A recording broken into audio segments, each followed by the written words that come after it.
Thank you so much for joining us, ladies, and availing yourselves for this panel here today. Again, our conversation is around how AI funding drives enterprise and corporate growth. Now, unless you were maybe born 5 years ago or you're in a coma, AI has really taken the storm in the mainstream with how we've seen the growth of platforms like ChatGPT, as well as the launch of DeepSeek in the past few years that has had industries like Silicon Valley in a chokehold. So it's very important for us to sort of understand, where does Africa come in that conversation, and how does funding AI development as well as the digital transformation of industries, how can that go towards the growth of South Africa at large and the economy at large? So we're going to start off by asking you a question, Laurine. If you could help us by answering, what is the importance of funding AI development in Africa? Thank you and good afternoon. Again, thank you for everybody who's still here. So I think it's in two parts for me. My passion is in leadership development and coaching, and I believe that AI can really reduce barriers in terms of access for support and decision making for entrepreneurs. So imagine being an entrepreneur who's in a remote area. You may not be able to afford a business mentor or coach or analysts to do some deeper work, but you have access to AI that you can interact with that can help you in terms of decision making, your short-term goals. How are you able to work your business plan and actually execute? So I think there's that side around scaling knowledge and skills development. And then the other side for industry in general really starts to look at AI as almost like our silent partner in infrastructure development for the future. So in this case, we'd be looking at AI to help us find new ways to solve persistent issues, where AI becomes like the plumber who knows which wrench to use, and you can plug that leak. And then in another example is really to use AI as a way to free up human creativity so that we can find more solutions to the problems that we have, because we are taking away some of the more effort-driven and administrative tasks from people. And this is where I think entrepreneurs can play a key role in terms of some of that integration with larger businesses, so that where you have innovated, larger business or industry at large can then benefit too. Thank you so much for that, Laurine.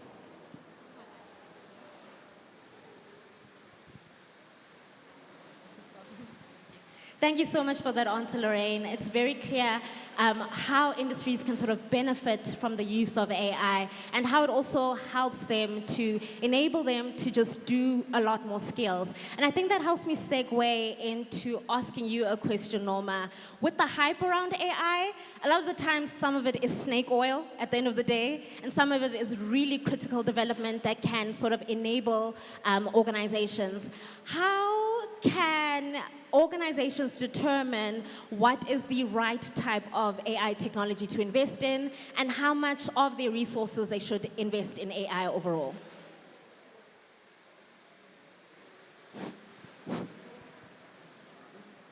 Hi. Thank you. I think firstly, people need to take, because there's a lot of hype going around, and sometimes because of the hype, people, they always take it in a, okay, let me take the AI, let me go implement it, without making a research. Because if you didn't do any research about it, you can implement it and it doesn't work well. And also there's the fear also of people losing their jobs, because people always feel like, oh no, if the company says let's leverage on AI, they think AI is here to take our jobs, and it's not about that. But when we invest on it, we need to put more focus on the talent and the research. So that's because, remember, AI is not like a one-size-fits-all. It needs to be tailor-made based on the issues that are happening inside the organization. And all those organizations, there must be use cases as well, and the data framework as well. And also the security, data security as well is part of it, because you need to know, is the information, the data that you have, is it safe? And how far the framework and the mapping, when you're taking it out, maybe we go global about it because we want to leverage, get more money in it. So when we invest, we need to know what current data that we have and who are we bringing it in the space and how safe we are, then I think that it can leverage on and implementing AI effectively through all out the organizations. But you need to put more focus on the talent and research, like how Google does, Google Mind and Amazon, because they do it as well. And also we need to do more of the collaboration on the cost industry, because when you look at the example, you look at Amazon, how they leveraging on AI, because they are online. Most of their business is online, and there's e-commerce, but also they do have like physical stores. But they have the advantage, and they're so successful in doing that. Thank you so much for that. I love how you answered in saying that it should be tailor-made for organizations at the end of the day. Because I think one of the things that sort of happens is that people look at AI as the thing for startups and not the thing for corporate development or even digital transformation, which brings me over to you, Kinilwe. In looking at the digital transformation of big business, how can corporations sort of benefit from investing in AI? Thank you. Good afternoon, everyone. So through data analysis, am I audible? Can you hear me? Okay. Through advanced data analysis, AI provides data-driven insights. And these insights can be used to, for example, boost sales or improve customer experience. AI also has the capability of enhancing efficiency and productivity for organizations through automating tasks. This can potentially free up employees' times, and they can focus on more strategic initiatives, for example. And AI in general encourages innovation, corporates can leverage the power of AI and machine learning for the purpose of accelerating the product development, for example. They can also use that to enhance business operations, really.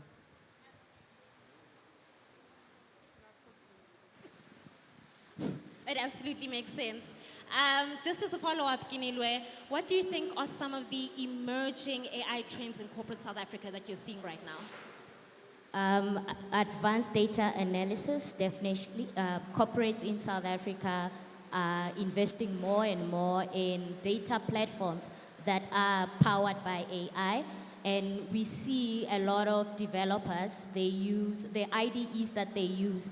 They are powered by AI, where, for example, you get a text generator model that will complete the sentences, or a recommendation engine that would suggest other ways for your code, for example. And then we see with the rise of ChatGPT and DeepSeek, a lot of devs, all they do is copy and paste. But that's really dangerous, and it's causing a lot of issues. That has actually encouraged a lot more peer reviews in companies. And then with a lot of service providers, they have incorporated chatbots, so they have language models running behind their web applications, for example, where you can engage with the chatbot and with maybe and the chatbot can help with commonly asked queries, for example. And then I've also noticed with security, on the security front, more and more investment is being made on facial recognition systems for the purpose of authentication. So definitely, I would say corporate South Africa is picking up, but as Norma was saying, they're very intentional about it. You need to know what you're using AI for, and not just for the purpose or for the vibe. I have AI. No, it really does need to make sense. Absolutely. And as you're like raising those trends, I can start to think of like the different companies, from the banks, as well as like a Checkers 360, where you can see the chatbots visible, some of the language tools that are visible. So we are seeing that kind of adoption in South Africa. So I have one last question for you all, and if you could answer it, what are some of the successful lessons we could learn from other organizations or even startups that have sort of adopted and leveraged AI? What lessons could be learned from that for other organizations in terms of investing in AI or developing AI for themselves? I think one of the key lessons for me is using AI to solve real high-stakes problems. So there have been a number of conversations around farming and agri-tech, and we all know that food security is a real issue. So you'll find that, through AI, there's been a lot of investment in assisting farmers with understanding crop cycles, if there's going to be pests, etc.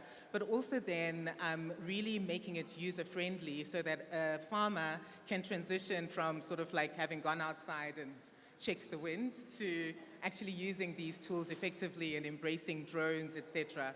So I think if AI is relevant and really serves the needs of people, we can definitely benefit and it's worth funding. Thank you. Over to you, Norma. So to echo in what she was So to add to what you was saying, also, once you understand the type of data that you have and the type of tech that you need, and you understand the organization, you understand the issues that are there. If I can make an example with Microsoft, how Microsoft do the collaboration with the healthcare industry, how they do AI-driven solution tech and the AI-driven, all the facilities, that how they do for them. Then it helps because also it's efficiency, then you do everything, you will finish it now. And also the improvement, the enhancements of using the technology in the community, in the organization. But when you don't understand, that becomes a problem. So when you look at those biggest companies like IBM and Amazon's, all those companies, they leverage on that. So I was talking to someone who worked on the film industry in South Africa. Like we have so many shows. Like when you look at the shows that we watch in South Africa, and they tell us, oh, maybe SABC or this part of this, they don't have money. But when you look at the data that we have, and it's just sitting, and then you just say, no, it's a legacy, or maybe it's type of, then you are keeping it. But if you can leverage on AI, you take all that data, then you do like you go global, cross-industry collaboration, where you just sell that, the type of data that you've been using, and South Africa doesn't use it anymore. But if you go to a different audience, maybe Turkish or Spanish, those people will buy, and then we just collect the revenue. It's just like we like sometimes to have the ownership of our things. I watch a lot of Spanish movies, then I just translate it to English for me to watch. And those people, they don't watch those things anymore, but because I pay for it, maybe on Netflix, then they still collect the money. So we think we need to step up more to learn from those countries, that we can still collect with the old data that we have. If we can develop more AI tech, we apply it in industries, then we can collect more money and do more money. Thank you, Mila. I think for me it's very exciting to sit in South Africa with South Africans or Southern Africans, and we are having discussions about AI, but also trying to leverage the power of machine learning. I think it's also very important for all of us to also be aware of the dangers that AI can pose, and I think it's important for us to emphasize the use of responsible AI. I believe that there is potential in AI in improving our lives, for example, solving our food security issues, and to be innovative and create jobs.